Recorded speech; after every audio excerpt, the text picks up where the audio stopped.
We have developed speed, but we have shut ourselves in. Machinery that gives abundance has left us in want. We think too much and feel too little. More than machinery, we need humanity. We know the air is unfit to breathe and our food is unfit to eat. As if that's the way it's supposed to be. We know things are bad, worse than bad. They're crazy. Silence! The great and powerful Oz knows why you have come.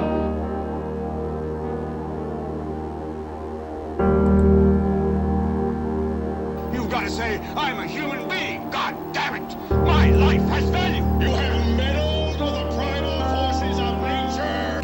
Don't give yourselves to brutes, men who despise you, enslave you, who regiment your lives, tell you what to do, what to think, or what to feel, who drill you, diet you, treat you like cattle, use you as cannon fodder.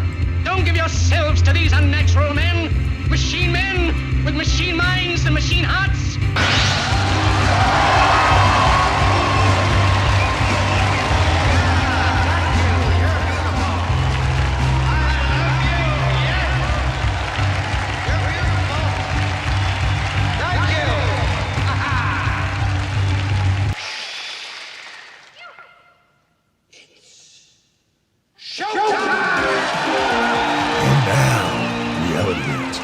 Jason Bermas. And who loves you? And who do you love? Hey everybody, I'm Jason Bermas, and usually I'm just asking questions, but there is no question, there is no doubt that David Lynch and his work was extremely unique, influential, pioneering, and at a time when the media was a much different sphere. In 2006, and we're going to play the clip here, really, as I'm going to show you, when YouTube was still in its infancy, had been launched less than a year before, certainly was not the thing it is today. He went on international television and not only questioned 9/11, but had them play excerpts of the documentary film I worked on, Loose Change.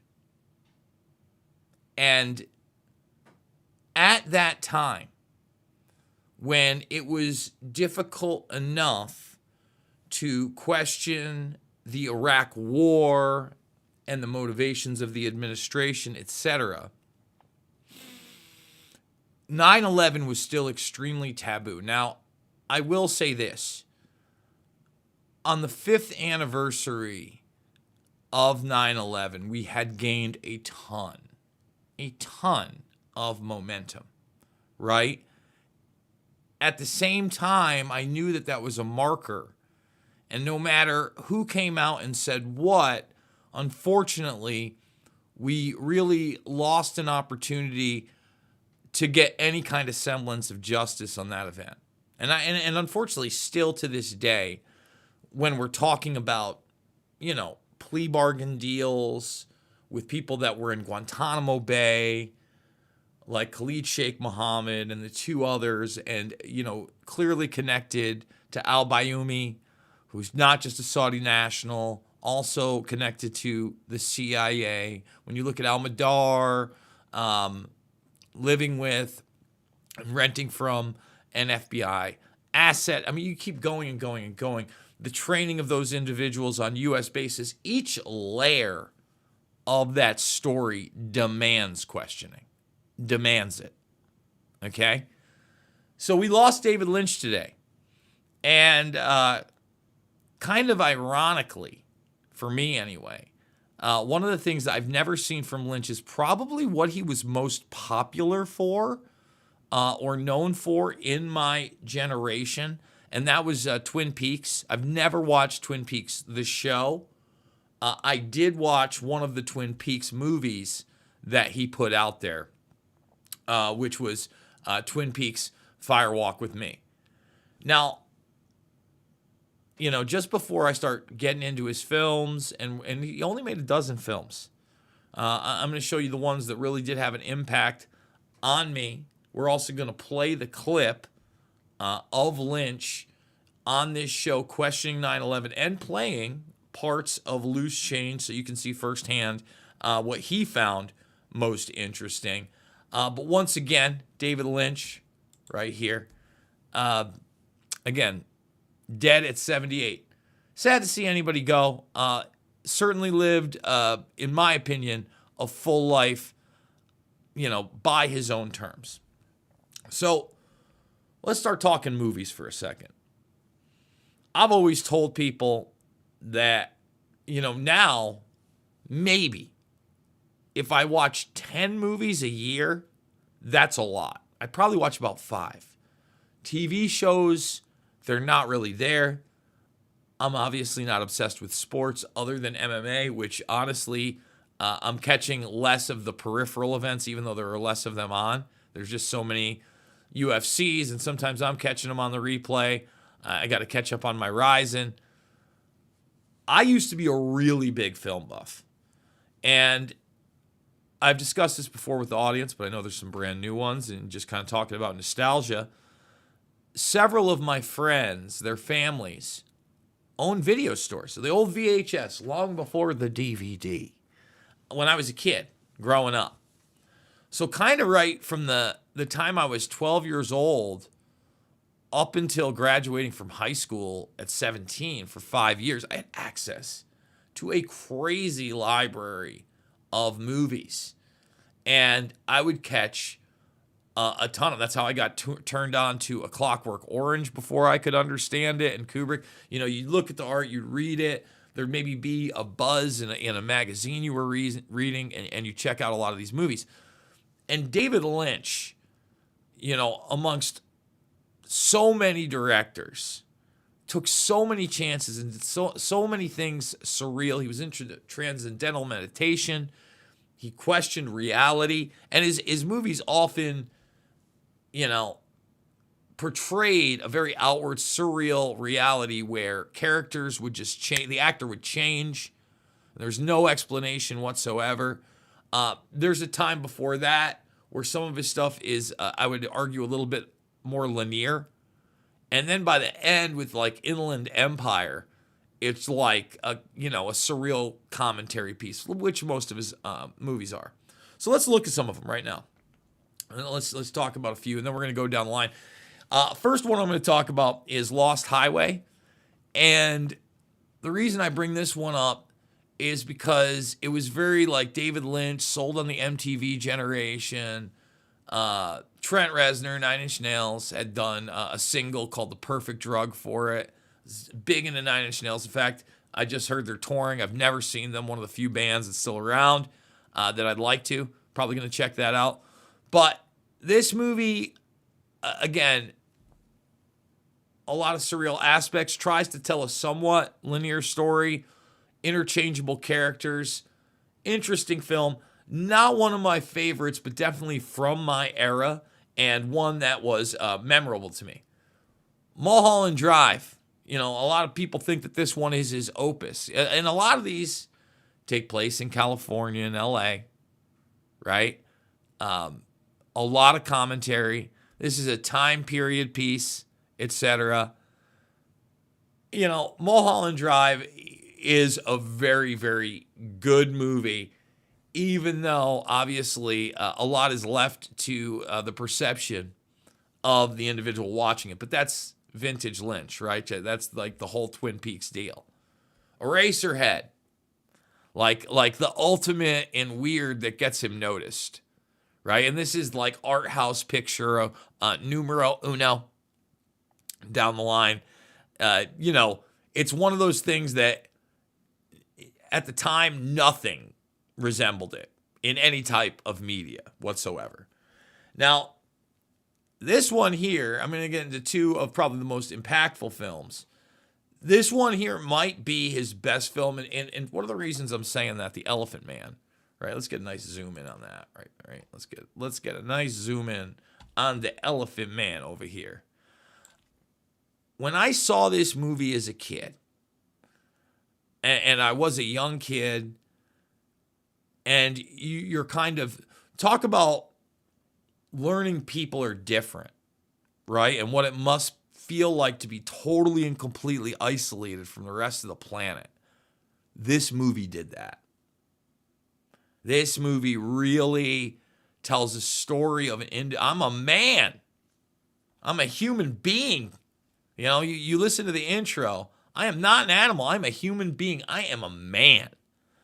And if you've never seen Elephant Man, it's funny because I saw this as a much younger kid. And then there was a film out there in the 80s with Cher and Eric Stoltz called Mask, where it was the same kind of like, deformation. And basically, that was a movie that's very emotional and tough to watch. This, in my opinion, it just blows it out of the water. And as good as like Mask is, this is the one. And then we're going to get to this one right here. Dune. Dune, baby. A lot of people forget that he did the Dune in the 80s, which out of everything he ever did, this probably was like the most linear you could follow its story. A lot of weird, gross out moments, a lot of big set piece puppet type special effects for the time. It's post Star Wars. You look at a lot of the graphics now.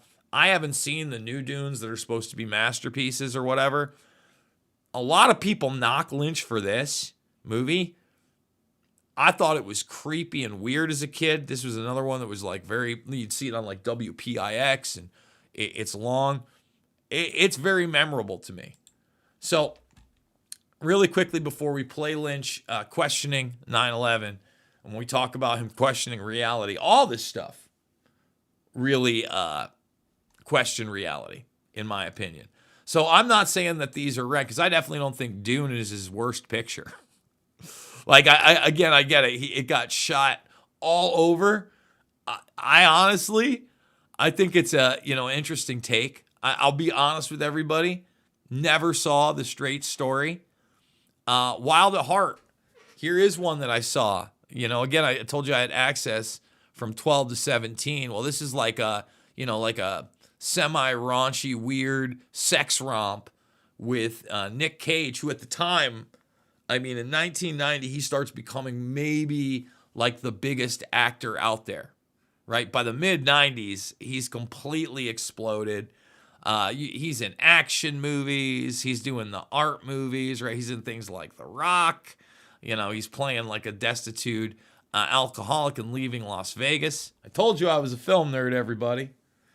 Lost Highway, again, 97. So this is like the end of high school, into college for me. Robert Blake is in this one. And so is Robert Loggia. Like I says, it has a very creepy feel, but it is also kind of all over the place. Elephant Man might be number one for me. We just discussed it. If you haven't seen it, really a must watch. So, they do the Twin Peaks movie or series era, right? I don't know if that's like fair to put it in here, etc. I've never seen it. I can't make comments on it, but I can say I saw Inland Empire. And this thing is just like a total and complete like psychedelic fest. I don't know how else to describe it. It starts to tell a story that you think you're going to be able to follow in the very beginning. And then I think it's like 2.5 hours. It kind of goes off the rails into all these different styles. There's some interesting cameos. Again, Eraserhead is a big art house film. Firewalk with Me, again, not being a fan of the show and just kind of watch. This was the big reveal of who killed Laura Palmer. As far as like a linear movie with only a little bit of weirdness also, again, I haven't watched the series, but yeah, there wasn't, there were things that went back to the show and callbacks and that type of thing. But this was definitely a plot you could follow. Blue Velvet. Now, this is like the hardcore 80s where, he's kind of telling these weird noir stories. We talked about the Nick Cage one being kind of sexually charged. This certainly has that element to it as well. Again, never watched Twin Peaks: The Return when that came back on. And they give numero uno to Mulholland Drive, which is, an excellent film. All right. Thumbs it up. Subscribe, share. We're about to play this 9/11 clip.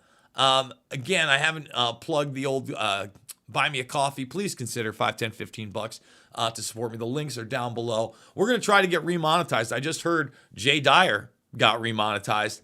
I'm not holding my breath, but we'll do it here live in a video with the application so everybody can see it. That would be a huge thing if we were able to do live streams. We'd probably do a lot more AMAs, etc. And that would be, an opportunity really not to be competitive in this space, but at least some type of growth. Like I said, we just lose subscribers on YouTube. Another reason to follow over on X. Come on, X. Where this is also streaming live right now. All right, let's get into it. This is David Lynch questioning 9/11 as they play excerpts of Loose Change. And again, thank you, Mr. Lynch.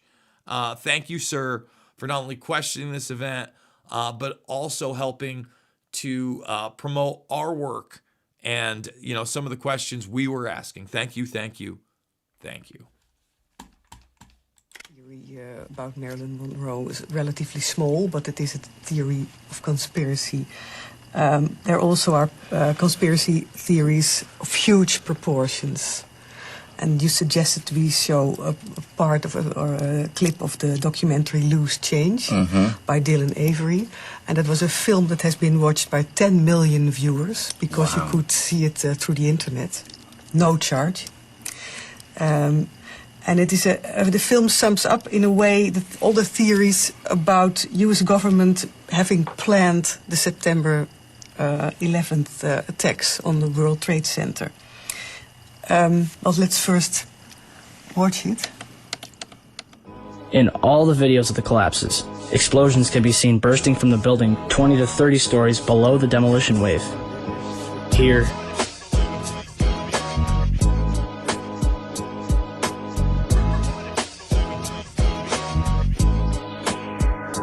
here,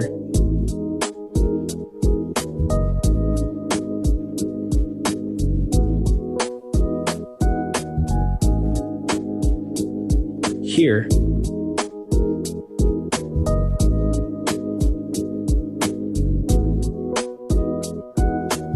here,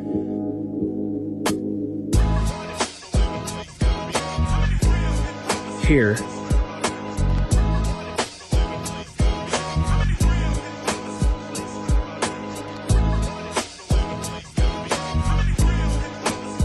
and here. Etienne Sauret was filming her documentary, World Trade Center, the first 24 hours, and caught both collapses on tape. Watch carefully.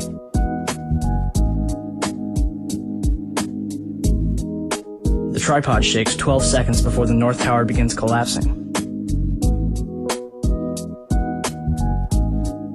And something is knocked off the right-hand side of the building.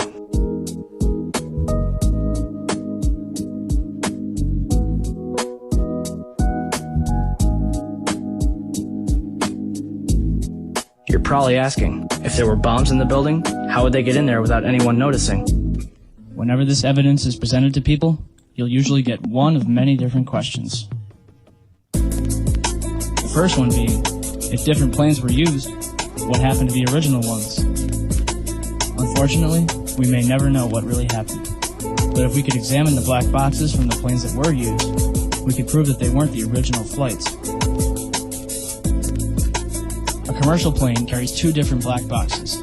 Each black box carries one of two different recorders, a cockpit voice recorder and a flight data recorder. The cockpit voice recorder records sounds from inside the cockpit, including engine noise, stall warnings, and other sounds of interest. Communications between air traffic control, weather briefings, and conversations between pilots and crew are also recorded. The flight data recorder records at least 28 different parameters such as time, altitude, speed, and heading. Some also record more than 300 other in-flight characteristics, anything from autopilot to smoke alarms. The recorders themselves are made from the most impervious metals known to man, and the information is recorded along with date and time and spooled into a continuous roll. Any damage that is done to the roll is done to the outside, as opposed to the inside where the data is. The 9/11 Commission says that CVRs and FDRs from American 11 and United 175 were not found. Yet, the FBI claims to have found the passport of Saddam al-Sakami, which managed to fly out of his pocket, through the explosion, and onto the streets of Manhattan below. So, 4 different black boxes, made from the most resilient materials known to man, were destroyed. Yet, a passport, made from a fragile material known as paper, managed to survive? Who writes this stuff? Ted Lepatkowitz, spokesman for the National Transportation Safety Board, told CBS News that it's extremely rare that we don't get the recorders back. I can't recall another domestic case in which we did not recover the recorders. Turns out Ted's right. Nicholas DeMasi, a firefighter who helped the recovery efforts, claims in the book, Behind the Scenes, Ground Zero, "At one point, I was assigned to take federal agents around the site to search for the black boxes from the planes. There were a total of 4 black boxes. We found 3. I guess it all comes down to who you'd rather believe." What do you think? Do you think it's convincing what they tell in the film? It's not so much what they say. It's the things that make you look at what you thought you saw in a different light. And those things for me that bother me is the hole in the Pentagon being too small for a plane. Mm-hmm. The lawn isn't mussed up, and the government's not showing the plane hitting when many cameras photographed it. At the World Trade Center, 3 buildings came down like demolition, and 2 of them were hit by a plane, but the third one, they said, "Do you want us to pull it?" And they pulled it, and it looked just like the other 2. Uh-huh. Those things bother me. In Pennsylvania, the plane that went down, it was just a hole in the ground. There wasn't any wreckage. There wasn't any skid marks. There wasn't any tear in the earth. And no one's ever really found out about that. So every place, there's questions coming from this documentary. And you don't have to believe everything in the documentary to still have questions come up. And you look back and you remember what you saw and what you were told, and now you have questions. And the event itself, did it change your life, or did it change your view of... Now it's just an event that has many questions and no answers. And the suggestion that the American government is behind it? What does it mean? Too big for people to think about. It's too big. It's too big. Even to this day, it's too big for many people to acknowledge it's not just the government, right? It is an international intelligence operation that brought us 9/11. Now, I will say this. There are plenty of people that have awoken to some of the behind-the-scenes thing that happened via globalism after the COVID 1984 nightmare. That's for sure. But there are too many people that got on a hopium train of QAnon nonsense and, white hats. And over time, this has legitimized ideas like Guantanamo Bay. Oh, people are being protected, or throw them in Gitmo. No, we wanted to get rid of Gitmo and Abu Ghraib and black sites. And, I'm going to be honest, it'll air tomorrow. I interviewed this woman, Claire Lopez, former CIA field officer today. And I think I've interviewed her before, but shorter on another thing. She frightened me. I'm just going to be honest. Like, these people's perspective, people will say, like, oh, you didn't push back hard enough, Jason. I wasn't there to push back. I was there to see her assessment and what she thinks. And look, we're talking about a neocon 2.0 perspective with a lot of these people that have, favor in this incoming administration. So listen, I still have hope. Like, I want to see this ceasefire really go through. At the same time today on Blinken, and we'll probably end up doing a video on it tomorrow, in Blinken's final press conference, Sam Husseini, who we've had on the show, we got to get back on the show, is dragged out. And Max Blumenthal of the Gray Zone, he tells it like it is. Like, yo, man, you're part of genocide. And I want all that to stop. And I think that's too big for people, that the United States is aligned with that. And I'm not sitting here, I can't tell you, I'm not like, ooh, Israel's like the root of all evil. Our policies do the same damn thing in other nations too. It might not be as up close and personal, but I don't like it. And same with the alliances in Europe. This person is like so pro-NATO and down the line on Ukraine and the whole thing. I want out of NATO. I want out of the UN. I want this trash to stop. We got to get into a reality.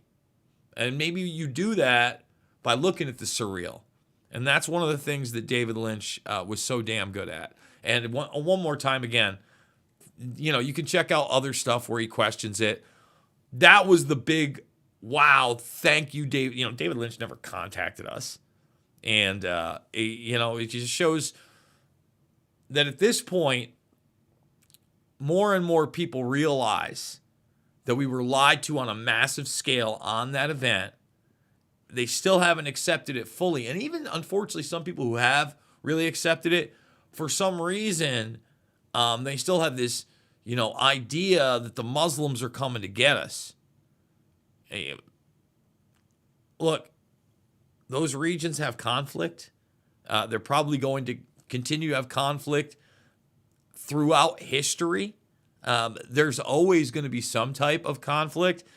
And I can only hope that these people don't, when I say these people, the people at the top for a vision of humanity that really is transhuman and then post-human, on the road to that is full collectivism of whatever's left of the scraps of humanity.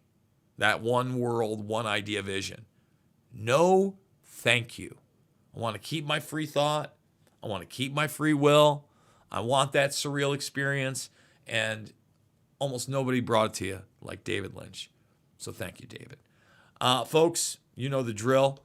Give me a follow over on X, where we have some growth, but not really. Again, none of these platforms are monetized. We're going to swing for the fences and try to get remonetized on YouTube.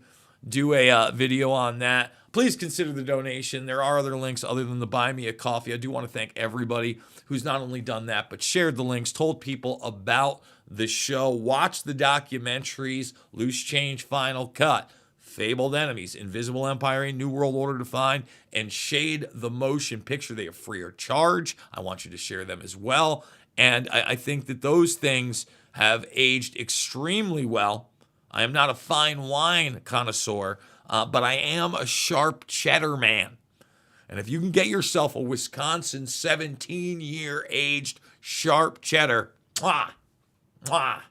All right, guys, you know the drill. It's not about left or right. It's always about right and wrong. I love y'all. We'll see you on the flip side.